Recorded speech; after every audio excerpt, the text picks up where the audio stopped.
ನಮಸ್ಕಾರ, ನಾನು ವಸುಧಾ ಪಾಪೇಗೌಡ. ಇವತ್ತಿನ ಹೆಡ್ಲೈನ್ಸ್ ನೋಡೋಣ.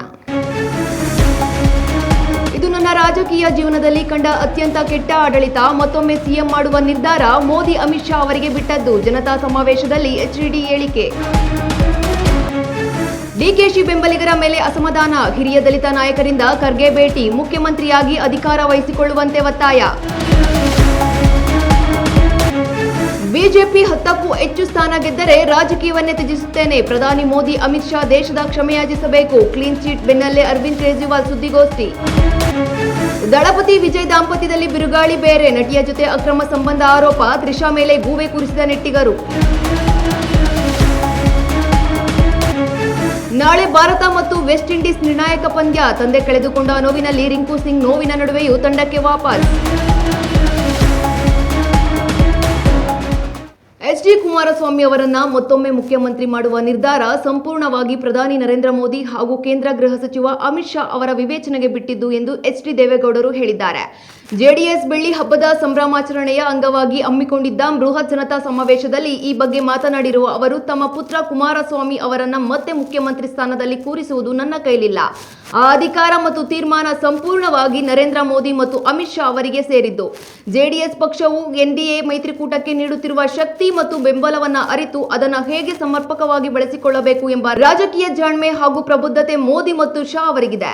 ಎನ್ಡಿಎ ಒಕ್ಕೂಟವನ್ನ ಮತ್ತಷ್ಟು ಗಟ್ಟಿಗೊಳಿಸುವ ವಿಶ್ವಾಸ ನನಗಿದೆ ಎಂದು ದೇವೇಗೌಡರು ತಿಳಿಸಿದ್ದಾರೆ. ಇದೇ ವೇಳೆ ರಾಜ್ಯ ಸರ್ಕಾರದ ವಿರುದ್ಧ ತೀವ್ರ ವಾಗ್ದಾಳಿ ನಡೆಸಿದ ಅವರು, ಇದು ನಮ್ಮ ರಾಜಕೀಯ ಜೀವನದಲ್ಲಿ ಕಂಡ ಅತ್ಯಂತ ಕೆಟ್ಟ ಆಡಳಿತ ಎಂದು ಹೇಳಿದ್ದಾರೆ. ಡಿಸಿಎಂ ಡಿಕೆಶಿ ಬೆಂಬಲಿಗರ ಮೇಲೆ ಕಾಂಗ್ರೆಸ್ ಪಾಳಯದಲ್ಲಿಯೇ ಅಸಮಾಧಾನ ಭುಗಿಲೆದಿದೆ.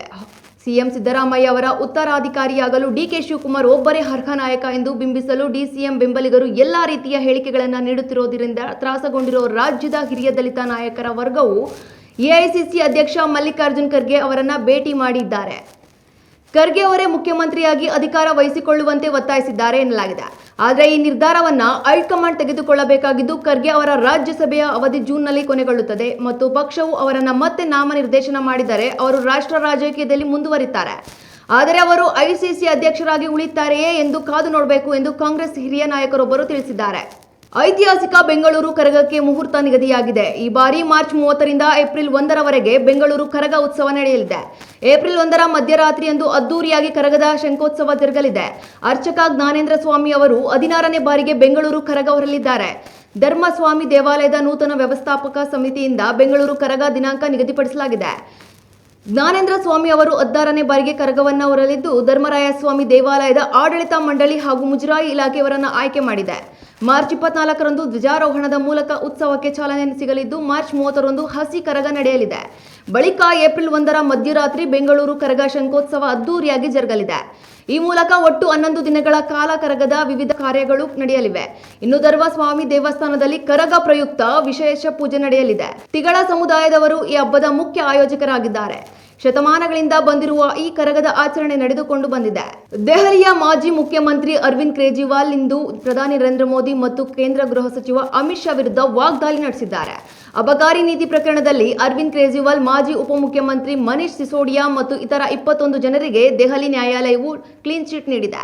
ಇವರ ಬೆನ್ನಲ್ಲೇ ಪತ್ರಿಕಾಗೋಷ್ಠಿಯನ್ನುದ್ದೇಶಿಸಿ ಮಾತನಾಡಿದ ಕೇಜ್ರಿವಾಲ್, ಪ್ರಧಾನಿ ಮೋದಿ ಅಮಿತ್ ಶಾ ದೇಶದ ಕ್ಷಮೆಯಾಚಿಸಬೇಕು. ನ್ಯಾಯಾಲಯವು ಈ ಪ್ರಕರಣವನ್ನ ಸಂಪೂರ್ಣವಾಗಿ ನಕಲಿ ವಿಚಾರಣೆಗೆ ಅನರ್ಹ ಎಂದು ಕರೆದಿದೆ.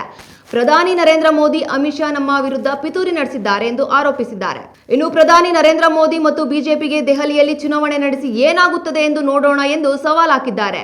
ಬಿಜೆಪಿ 10ಕ್ಕೂ ಹೆಚ್ಚು ಸ್ಥಾನಗಳನ್ನು ಗೆದ್ದರೆ ನಾನು ರಾಜಕೀಯವನ್ನೇ ತ್ಯಜಿಸುತ್ತೇನೆ ಎಂದು ಕಿಡಿಕಾಡಿದ್ದಾರೆ.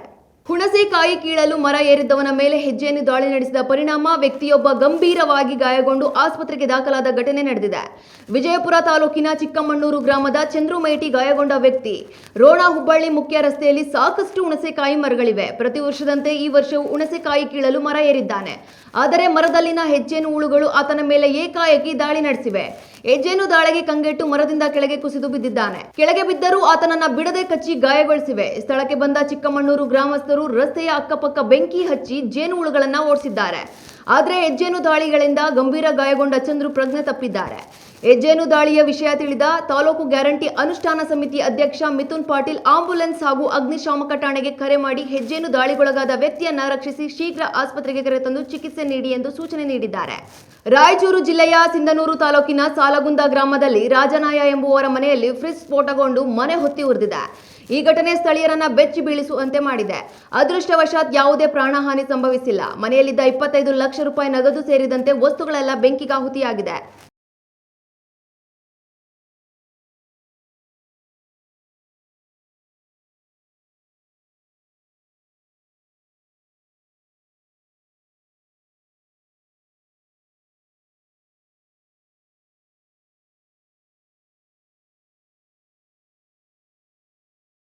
ಸುಕ್ರ ಬೋಲಿವಿಯಾ ವಾಯುಪಡೆಯ ಸರಕು ಸಾಗಣೆ ವಿಮಾನವು ಎಲ್ ಅಯ್ಯೋ ನಗರದಲ್ಲಿ ಪತನಗೊಂಡಿದ್ದು ಕನಿಷ್ಠ 11 ಮಂದಿ ಮೃತಪಟ್ಟಿದ್ದಾರೆ ಎಂದು ತಿಳಿದುಬಂದಿದೆ.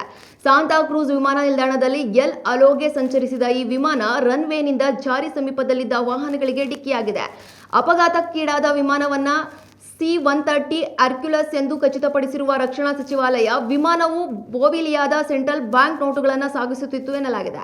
ವಿಮಾನದಲ್ಲಿ ಎಷ್ಟು ಜನರಿದ್ದರು ಎಂಬುದು ಇನ್ನೂ ಬಹಿರಂಗವಾಗಿಲ್ಲ. ಆದರೆ ಕನಿಷ್ಠ 11 ಮಂದಿ ಮೃತಪಟ್ಟಿರಬಹುದು, 30ಕ್ಕೂ ಹೆಚ್ಚು ಜನರು ಗಾಯಗೊಂಡಿರುವುದು ಸಾಧ್ಯತೆ ಇದೆ ಎಂದು ವರದಿಯಾಗಿದೆ. ತಮಿಳು ನಟ ದಳಪತಿ ವಿಜಯ್ ಮತ್ತು ಪತ್ನಿ ಸಂಗೀತಾ ವಿಚ್ಛೇದನಕ್ಕೆ ಅರ್ಜಿ ಸಲ್ಲಿಸಿದ್ದಾರೆ. ಹೌದು, ಸಂಗೀತಾ ಅವರು ವಿಜಯ್ಗೆ ಬೇರೆ ನಟಿಯ ಜೊತೆ ಅಕ್ರಮ ಸಂಬಂಧ ಇದೆ ಎಂದು ಆರೋಪಿಸಿದ್ದಾರೆ. 1999ರಲ್ಲಿ ವಿವಾಹವಾಗಿದ್ದ ವಿಜಯ್ ಸಂಗೀತಾ ದಂಪತಿಗೆ 2 ಮಕ್ಕಳಿದ್ದಾರೆ. ಸಂಗೀತಾ ಆರೋಪದ ಬೆನ್ನಲ್ಲೇ ನಟಿ ತ್ರಿಷಾ ಬಗ್ಗೆ ಸಾಕಷ್ಟು ಊಹಾಪೋಹಗಳು ಹರಿದಾಡ್ತಿವೆ.